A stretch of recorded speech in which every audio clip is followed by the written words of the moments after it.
세계에는 약 79억 5천만 명의 인구가 있습니다. 타노스의 세계 인구 절반이 사라지기 전까지 말이죠. 나 죽는 거야? 이 소멸에 고구마 머리도 사라지고 말았습니다. 세계 인구는 절반인 약 39억 7,500만 명이 남게 되었습니다. 인구 절반이 사라진 지구에는 무슨 일이 일어날까요?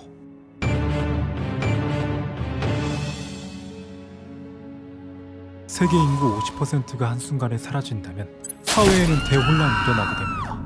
지구에는 약 39억 7,500만 명보다 더 적은 인구가 남게 될 겁니다. 왜냐하면 대혼란 속에 수많은 사람이 죽게 될 테니까요.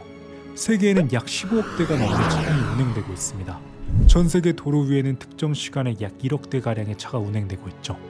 인구 절반이 갑자기 사라진다면 그 중에는 수많은 운전자도 포함되어 있을 겁니다.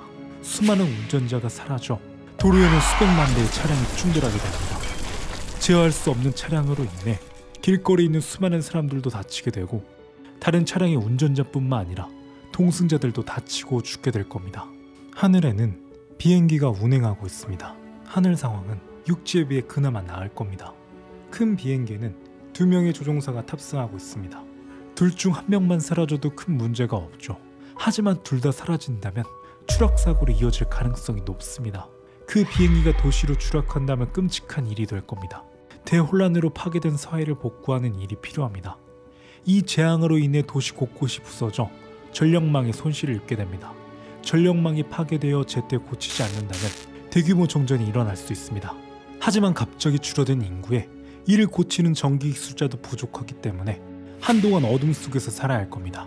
도시 곳곳에는 화재가 발생합니다. 하지만 이 불 모두를 끌 소방수도 부족하기 때문에 불길을 제때 잡지 못해 큰 불길로 이어질 가능성이 높습니다. 도시 곳곳은 화재로 쑥대밭이 될 겁니다. 도시뿐만 아니라 큰 불길은 산과 숲에도 붙어 대규모 산불이 일어나는 곳도 많게 되겠죠. 이 재앙 속에 다치는 사람이 많지만 의료 종사자의 수가 현저히 부족하기 때문에 환자의 골든타임을 놓쳐 회복이 어려운 경우도 많게 될 겁니다. 부서지고 정전이 되어 냉장고도 꺼지게 됩니다. 사람이 없는 집에 음식은 썩기 시작합니다. 그러다 보니 도시 곳곳에서 부패한 냄새가 나게 되고 수많은 벌레들이 창궐하게 됩니다. 위생이 좋지 않은 도시에는 전염병이 돌 수도 있습니다. 사람이 사라진 집에 반려동물이 혼자 남았다면 탈출하지 못했다면 반려동물은 굶어 죽게 됩니다. 탈출한 동물들은 길거리를 배회하게 될 겁니다. 무엇보다 정전이 되니 더 이상 수도에서 물이 나오지 않습니다. 수지를 관리하는 사람들도 줄어들고 도시가 부서져 수많은 폐수들이 하천으로 흘러나옵니다. 도시에서 깨끗한 물을 구하는 게 힘들어지게 됩니다. 이 모든 일들이 사회가 회복되기 전까지 도시의 위생 상태는 끔찍할 겁니다. 글로벌 인프라가 회복되기 전까지 식량 공급에 심각한 어려움을 겪게 됩니다. 곡식, 채소, 열매, 가축을 기르고 유통한 사람들이 줄어들게 되어 혼란이 발생합니다. 특히 한국 같은 경우 다른 나라보다 식량 공급에 더 심각한 어려움을 겪게 됩니다. 한국은 전 세계 식량 수입국가 중 7위입니다. 식량 자급률이 23%밖에 되지 않습니다. 이 말은 우리가 먹는 먹거리 약 80%를 해외에서 수입해서 먹는다는 겁니다. 세계 인구 절반이 사라진다면 글로벌 인프라가 무너지게 됩니다. 글로벌 인프라가 무너진다면 식량을 수입하기 어렵습니다.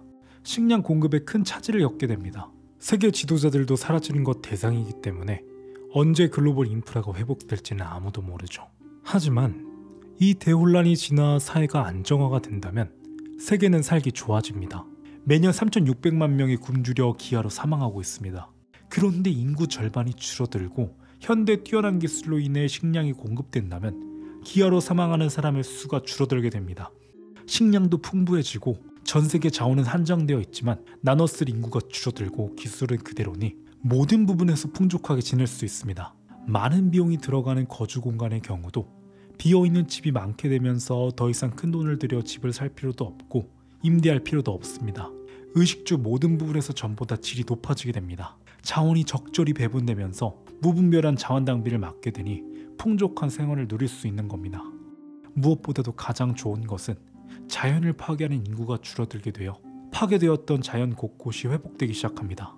우리는 이미 코로나 때 얼마나 많은 자연이 회복되었는지 알 수 있습니다. 환경 파괴와 오염을 막을 수 있어 지구온난화를 늦추는 데 효과적일 겁니다. 당장은 말이죠. 이러한 걱정 없고 좋은 생활도 딱 58년입니다. 아니, 58년도 되지 않을 겁니다. 세계 인구는 약 1.2%씩 꾸준히 늘어나고 있었습니다. 세계 인구 절반이 39억 7,500만 명에서 원래 인구대로 돌아오는데 걸리는 시간은 약 58년입니다. 남아있는 절반에게 좋은 시간은 약 58년도 안 된다는 겁니다. 당장 20년, 30년만 지나도 늘어난 인구에 걱정을 해야 할 겁니다. 영상에 고구마 머리가 없으니 저는 벌써 허무함이 느껴집니다. 세계 인구 절반이 갑자기 줄어든 사회는 좋은 세상은 아닌 것 같습니다. 사랑하는 사람들을 잃은 세상이기 때문이죠. 사회가 다시 재건하고 회복되는 속도는 느릴 것 같습니다. 느린 이유는 우울증 때문이겠죠.